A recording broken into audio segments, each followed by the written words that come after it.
Good morning, students. Today we are doing our second chapter from the subject Bio, and this is for the class 11th Hindi medium. और आपके second chapter का नाम है जीव जगत का वर्गीकरण. So let's begin with the exercises. Question number 1 is निम्नलिखित में से कौन सा जीवन का डोमेन नहीं है. मतलब कि यहाँ पे 4 ऑप्शन दिए हैं और सब में ही जीवन होता है, तो इनमें से कौन सा ऐसा जिसमें जीवन का डोमेन नहीं है. सो द आंसर इज एनिमेलिया. क्या है ये? एक माइक्रो ऑर्गेनिज्म है और इसमें जीवन का डोमेन नहीं पाया जाता. सेकेंड है 5 जगत वर्गीकरण प्रणाली प्रतिपादित की थी. किस साइंटिस्ट ने 5 जगत वर्गीकरण प्रणाली दी थी? मतलब कि जीव जंतुओं को 5 भागों में बांटा था. किसने बांटा था? So the answer is Whittaker ने. किसने? विटेकर ने. थर्ड है कोरोनस लीनियस द्वारा दिया पादपों का वर्गीकरण था. अब जो एक और साइंटिस्ट थे जिनका नाम था कोरोनस लीनियस, इन्होंने पेड़ पौधों का वर्गीकरण दिया था. तो किस प्रकार के पेड़ पौधों का वर्गीकरण दिया था? कृत्रिम वर्गीकरण उन्होंने दिया था. नाउ फोर्थ, न्यू सिस्टमैटिक्स शब्द का प्रयोग किसने किया था? न्यू सिस्टमैटिक्स वर्ड का इस्तेमाल किस साइंटिस्ट ने किया था? So the answer is Julius Huxley ने किया था. किसने किया था? जूलियन हक्सले ने. देन 5 जगत वर्गीकरण में विषाणुओं को किस जगत में वर्गीकृत किया गया था? जो 5 डिविजन्स बताए थे विटेकर ने कि जो भी छोटे छोटे माइक्रो ऑर्गेनिज्म मतलब कंप्लीट जीवधारी जो होते हैं उनको 5 भागों में बांटा था. तो उनमें विषाणु दैट मीन्स वायरस को किस पार्ट में रखा था उन्होंने?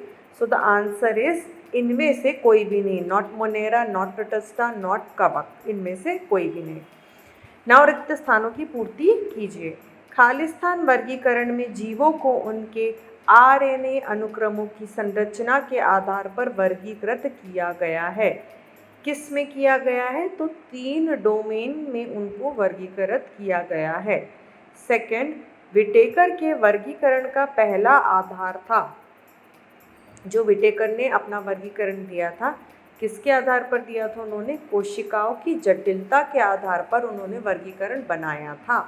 थर्ड है 2 जगत वर्गीकरण में जीवाणुओं को किस में रखा गया था? सबसे पहले तो सिर्फ 2 ही भागों में बांटा गया था कि एक एनिमल और एक प्लांटिया होंगे. मतलब उनको लगता था कि सिर्फ 2 ही प्रकार के जगत होते हैं. तो उस टाइम पे पादपों मतलब पेड़ पौधों को किस भाग, जीवाणुओं को किस भाग में रखा गया था? पादप यानी कि प्लांटाई जगत में रखा था. फोर्थ है खालिस्तान को प्रायः आयुर्वेद का जनक कहा जाता था. किसे आयुर्वेद का जनक कहा जाता था? देन नेक्स्ट क्वेश्चन इज 5 जगत वर्गीकरण में एक कोशिकीय यूकैरियोटिक जीवों को खालिस्तान में वर्गीकृत किया गया. जो यूकैरियोटिक जीव होते हैं दैट मीन्स एक कोशिका वाले जीव, एक कोशिकीय जिन्हें हम कहते हैं, या फिर आप उन्हें यूकैरियोटिक भी कह सकते हैं. तो इनको किस पार्ट में रखा गया था? इनको रखा गया था प्रोटिस्टा में. किसमें? प्रोटिस्टा में. देन चिड़ियाघर में खालिस्तान प्राणी रखे जाते हैं. चिड़ियाघर में कैसे प्राणी रखे जाते हैं? जीवित रखे जाते हैं. सत्य असत्य. 3 डोमेन वर्गीकरण का प्रमुख आधार कोशिकीय जटिलता था. सत्य या असत्य? तो यह असत्य है. देन साइनोबैक्टीरिया तंतुमय बहुकोशिकीय भी हो सकते हैं. एक बैक्टीरिया का नाम है साइनोबैक्टीरिया. तो पूछा जा रहा है कि वह बहुकोशिकीय भी हो सकते हैं क्या? सो द आंसर यस, वो हो सकते हैं. 16S RNA का क्रम जीवाणु, आर्कीबैक्टीरिया व यूकैरियोटिक अलग अलग होता है. तो ये भी सत्य है. देन जगत एनिमेलिया में सभी एक कोशिकीय यूकैरियोटिक जंतुओं को किस में रखा गया है? तो ये भी असत्य हो जाएगा. फिफ्थ है कैरोलस लीनियस से सर्वश्रेष्ठ जाति वृत्तीय वर्गीकरण प्रस्तुत किया. ये असत्य है. फिर सही जोड़ी बनाइए. पहला कार्लविस हो जाएगा. 3 डोमेन का वर्गीकरण दिया इन्होंने. विटेकर क्या हो जाएंगे? 5 जगत का वर्गीकरण दिया था इन्होंने. ई हक्ल ने कैसा वर्गीकरण दिया था? इन्होंने दिया था हमें 3 जगत का वर्गीकरण. फिर माइकोप्लाज्मा क्या हो जाता है? माइकोप्लाज्मा मोनेरा में हो जाता है. हिस्टोरिया एनिमिलिया किससे रिलेटेड है? अरस्तु से रिलेटेड है. और कैरोलस लीनियस किससे रिलेटेड हो जाएंगे हमारे सिस्टेमा नेचुरी से। फिर एक शब्द में उत्तर दीजिए। आधुनिक वर्गीकी का जनक किसे कहा जाता है, मतलब कि जो मॉडर्न क्लासिफिकेशन हुआ है, जो मॉडर्न क्लासिफिकेशन हुआ है उसका जनक किसको कहते हैं, कैरोलस लीनियस को कहते हैं। देन सेकंड है, हक्सले द्वारा प्रतिपादित न्यू सिस्टमैटिक्स को किस नाम से जाना जाता है। हक्सले एक साइंटिस्ट थे, उन्होंने न्यू सिस्टमैटिक्स शब्द का प्रयोग किया था अपनी थ्योरी में, तो किस नाम से जाना जाता है, और प्रायोगिकी वर्गीकी, that means experimental taxonomy. Third, वनस्पति विज्ञान का जनक किसे कहा जाता है, वनस्पति विज्ञान या फिर आप इसे कह सकते हैं बोटैनी, तो इसका जनक कहा जाता है थियोफ्रास्टस को। किसे कहा जाता है, थियोफ्रास्टस को। लाल रक्त की उपस्थिति अनुपस्थिति के आधार पर अरस्तु ने जंतुओं को किन दो समूहों में वर्गीकृत किया। लाल रक्त की उपस्थिति या अनुपस्थिति, मतलब किन में लाल रक्त पाया जाता है और किन में नहीं पाया जाता है, तो इस आधार पर दो वर्ग बनाए गए जिनका नाम दिया गया एनाइमा एंड एनाइमा, इनाइमा एंड एनाइमा।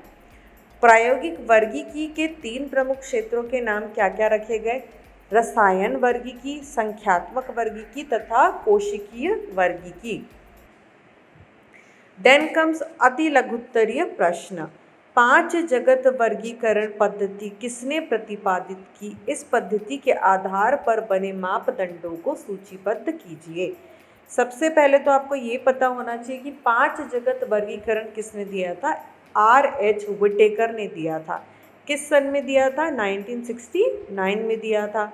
इसके आधार पर क्या बोला गया कि कोशिका संरचना, शरीर की संरचना व जटिलता, पोषण विधि, पारिस्थितिक भूमिका तथा जाति वृद्धीय संबंध, किस आधार पर ये 5 उन्होंने डिवीजन दिए थे, कोशिका की संरचना कि कैसे कोशिका बनती है, शरीर की जटिलता, पोषण विधि किस प्रकार से आहार लेते हैं, पारिस्थितिकी भूमिका तथा जाति वृद्धीय संबंध।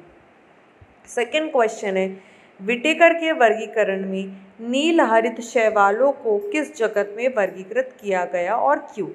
जो नीले हरे रंग के शैवाल होते हैं, जो काई आप लोगों ने कभी देखी होगी, जो पानी में जम जाती है, नीले हरे रंग की होती है, तो उसे किस भाग में डाला था विटेकर ने, तो उत्तर है नील हरित शैवालों को साइनोबैक्टीरिया नाम से जगत मोनेरा में वर्गीकृत किया गया था। किस में डाला था शैवालों को, जगत मोनेरा में। नील हरित शैवाल या फिर इन काई को हम कहते हैं साइनोबैक्टीरिया में कोशिका प्रोकैरियोटिक प्रकार की होती है।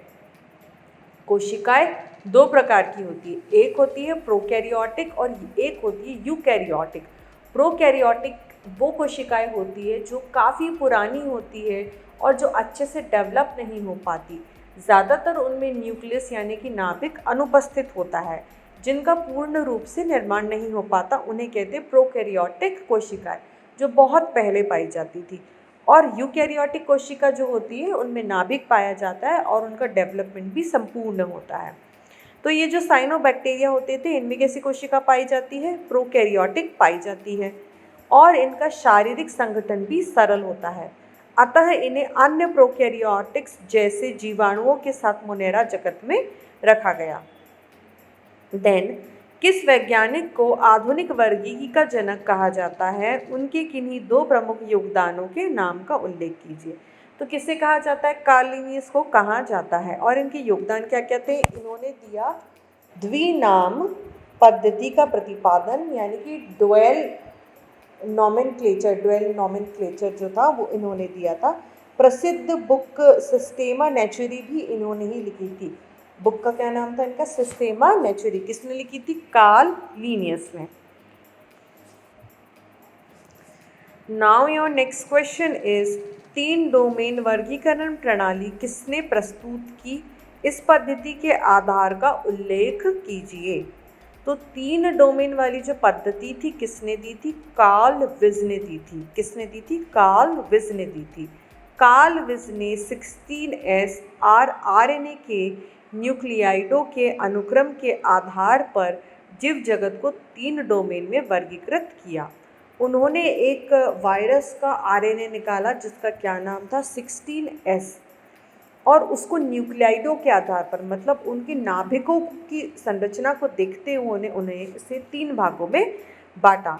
चूँकि इस आरएनए में परिवर्तन लगभग ना के बराबर या बहुत ही कम था, अतः यह जातिवृत्तीय संबंधों का सटीक प्रमाण है। उन्होंने यह पाया कि इनके आरएनए में ज़्यादा अंतर नहीं था। नाउ फिफ्थ, 5 जगत वर्गीकरण में शामिल जगतों तथा 3 डोमेन वर्गीकरण में शामिल डोमेनों के नाम लिखिए। 5 जगत में कौन कौन से भाग आ जाते हैं? मोनेरा, प्रोटिस्टा, फंजाई, प्लांटी एवं एनिमिलिया। प्लांटी में क्या आते हैं? सारे पेड़ पौधे आते हैं। एनिमिलिया में क्या आते हैं? सारे के सारे जीव आते हैं।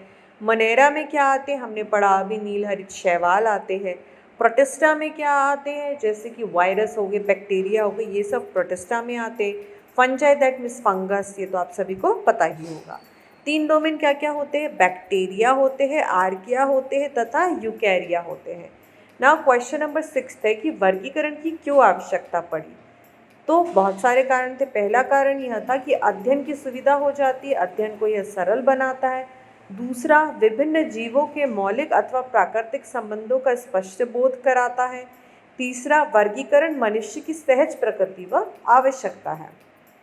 नाउ क्वेश्चन नंबर 7, वर्गीकरण का प्रमुख पद्धतियों के नाम लिखिए।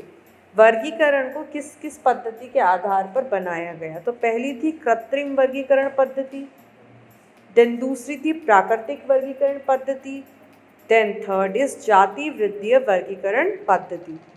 क्वेश्चन नंबर 8 इज जीवों के नामकरण की द्विनाम पद्धति क्या है?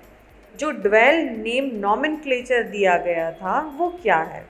So answer is Carolus Linnaeus द्वारा प्रतिपादित नामकरण की इस पद्धति में प्रत्येक जीवधारी का वैज्ञानिक नाम 2 शब्दों से मिलकर बना होता है।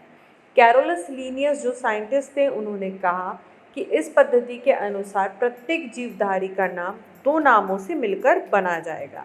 इसमें पहला जो शब्द होगा वो उसका जीनस बताएगा तथा दूसरा जो शब्द होगा उसकी जाति बताएगा, स्पीशीज बताएगा। पहला शब्द मतलब जीनस दैट मीन्स उसका वंश बताएगा, और जो दूसरा शब्द होगा उसकी कास्ट बताएगा, जाति बताएगा। क्वेश्चन नंबर 9 इज द्विनाम पद्धति के आधार पर किन्हीं 2 जीवधारियों के वैज्ञानिक नाम लिखिए। जैसे कि मनुष्य का साइंटिफिक नेम क्या होता है? होमो सेपियंस, जिसमें जो होमो है वो वंश का नाम हो जाता है और जो सेपियंस है वो स्पीशीज यानी कि जाति का नाम हो जाता है। सिमिलरली मैंगो यानी आम, उसका साइंटिफिक नेम हो जाता है मैंजीफेरा इंडिका, जहाँ पे जो मैंजीफेरा है वो वंश का नाम हो जाता है और जो इंडिका है वो जाति का नाम हो जाता है। फिर आते हैं लघुत्तरीय प्रश्न। कृत्रिम, प्राकृतिक व जाति वृत्तीय वर्गीकरण पद्धतियों में क्या प्रमुख अंतर है? तीनों जो पद्धति है वर्गीकरण की, उनमें क्या क्या अंतर है? कृत्रिम, केवल एक या कुछ लक्षणों के आधार पर जीवों का वर्गीकरण, सुविधा की दृष्टि से किया वर्गीकरण। प्राकृतिक, जीवों के सभी महत्वपूर्ण लक्षणों पर आधारित लेकिन जाति वृत्तीय नहीं, प्राकृतिक। जाति वृत्तीय, जीवों का वर्गीकरण उनके विकासीय व आनुवंशिक संबंधों पर। कृत्रिम पद्धति में क्या किया गया कि कुछ छोटे छोटे लक्षणों को आधार बनाकर वर्गीकरण किया गया। प्राकृतिक में ज़्यादातर प्राकृतिक गुण जो होते हैं जीवों के, उनको आधार बनाया गया, जैसे कि पारस्परिक संबंध, पोषण विधि एंड सो ऑन। जाति वृत्तीय में उनके आनुवंशिक संबंधों के आधार पर किया गया वर्गीकरण। कृत्रिम वर्गीकरण कहाँ से कहाँ तक हुआ? अरस्तु से लीनियस तक था। प्राकृतिक पद्धति किस किसने अपनाई? D Candolle, Bentham and Hooker ने अपनाई। जाति वृत्तीय पद्धति किसने अपनाई थी? एंगलर, प्रांटल, तख्ताजन एवं Hutchinson. Then question number 2 is new systematic से आप क्या समझते हैं? ये एक वर्ड था जो साइंटिस्ट जूलियन हक्सले ने 1940 में प्रतिपादित किया था। जूलियन हक्सले 1940 में वर्गीकी को एक नए रूप में न्यू सिस्टमैटिक्स का नाम दिया उन्होंने। यह शुद्ध वर्गीकी या क्लासिकल टैक्सोनॉमी से थोड़ी सी अलग थी। न्यू सिस्टमैटिक्स को एक्सपेरिमेंटल भी कहा गया। यह जैव वर्गीकी भी थी। इसमें जैव विविधता के संबंध में सूचनाएं सभी स्रोतों जैसे कि आकारिकी, शारीरिकी, कार्यकी, जैव रसायन, आणविक संगठन, व्यवहार, आनुवांशिक लक्षण, ये सब एकत्र करके बनाया गया था। अर्थात अधिक प्राकृतिक, जाति वृत्तीय, विश्वसनीय तरीकों से इसमें हमने वर्गीकरण किया था। Now question number 3 is Whittaker की वर्गीकरण पद्धति के 4 प्रमुख गुण सूचीबद्ध कीजिए। जो विटेकर की पद्धति थी वर्गीकरण की, उसके 4 लक्षण आपको बताने हैं। पहला है कवकों को पृथक जगत का दर्जा देना, क्योंकि यह पादपों व जंतुओं दोनों से भिन्न है। उन्होंने क्या कहा, जो कवक होते हैं, जो शैवाल होते हैं, उन्हें अलग रखा, क्योंकि ये ना तो पादप कैटेगरी में आते, ना ही जंतु कैटेगरी में आते। सेकंड, यूकैरियोटिक एक कोशिकीय सभी जीवों को प्रोटिस्टा में उन्होंने स्थान दिया। जो यूकैरियोटिक और एक कोशिकीय जीव थे, उनको सभी को प्रोटिस्टा में स्थान दे दिया। यह वर्गीकरण लीनियस के 2 जगत वर्गीकरण से अधिक प्राकृतिक है, क्योंकि यह विभिन्न जीव पद्धतियों में फाइलोजेनी प्रदर्शित करता है, यानी कि जाति वृत्त को प्रदर्शित करता है। देन प्रोकैरियोटिक को पृथक जगत का दर्जा दिया गया। फिर आता है क्वेश्चन नंबर 4, 2 जगत वर्गीकरण की कमियों का उल्लेख कीजिए। तो क्या कमियां थी? पहला, यूकैरियोटिक पादपों के साथ प्रोकैरियोटिक साइनोबैक्टीरिया, जीवाणु, माइकोप्लाज्मा आदि को वर्गीकृत करना उचित नहीं है। यानी कि यूकैरियोटिक जो पादप है, उसके साथ आप जीवाणु और माइकोप्लाज्मा को अलग ना करें। सेकंड, एक कोशिकीय जीव जैसे कि अमीबा, पैरामीशियम को जंतु जगत में वर्गीकृत करना तर्कसंगत नहीं होगा। अमीबा और जो पैरामीशियम होता है, उसे आप एनिमिलिया कैटेगरी में नहीं डाल सकते। थर्ड है, कवकों का पादप जगत में समायोजित उचित नहीं लगता। सभी कवक क्लोरोफिल रहित होते हैं व इनकी कोशिका भित्ति भी काइटिन की बनी होती है।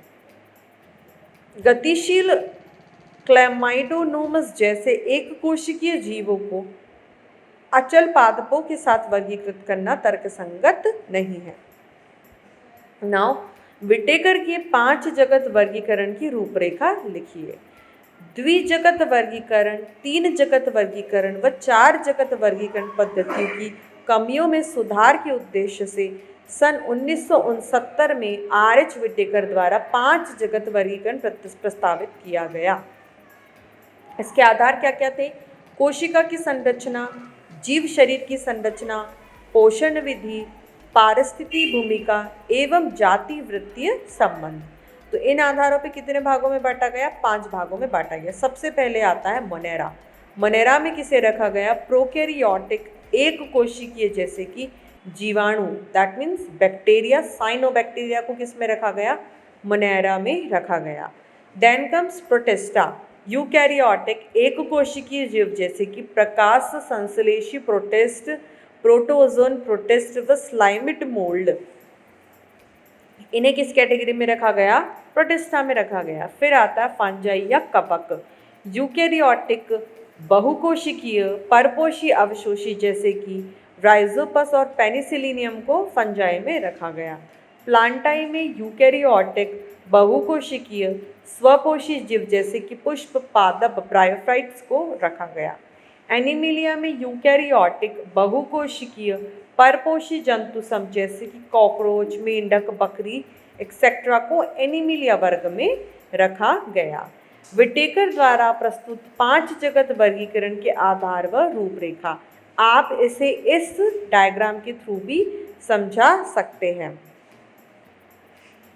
सबसे पहले आता है कॉम्प्लेक्सिटी ऑफ द सेल। जो कोशिका होती है वो कितने प्रकार की होती है? एक होता है प्रोकैरियोटिक और दूसरा होता है यूकैरियोटिक। जो प्रोकैरियोटिक होती है ये संपूर्ण रूप से डेवलप नहीं होती, और जो यूकैरियोटिक सेल होते हैं इनमें नाभिक पूर्ण बना होता है।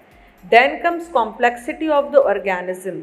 सिंपल यूनिसेल्यूलर यानी कि एक कोशिकीय होंगे जीव, या तो फिर कॉम्प्लेक्स मल्टीसेल्यूलर यानी कि जटिल और बहुकोशिकीय होंगे जीव। Then comes mode of nutrition. Mode of nutrition कैसा हो सकता है? ऑटोट्रॉफिक यानी कि जो स्वयं अपना खाना बनाते हैं, जैसे कि फोटोसिंथेटिक पेड़ पौधे हो गए। देन कम्स हिटेरियोट्रॉफिक, जो कि खाना दूसरा खाते हैं। देन कम्स कंज्यूमर, जिन्हें कहते हैं जो दूसरों को ही खा जाते हैं, जैसे कि हेटेरोट्रॉफिक, हॉरोजोलिक।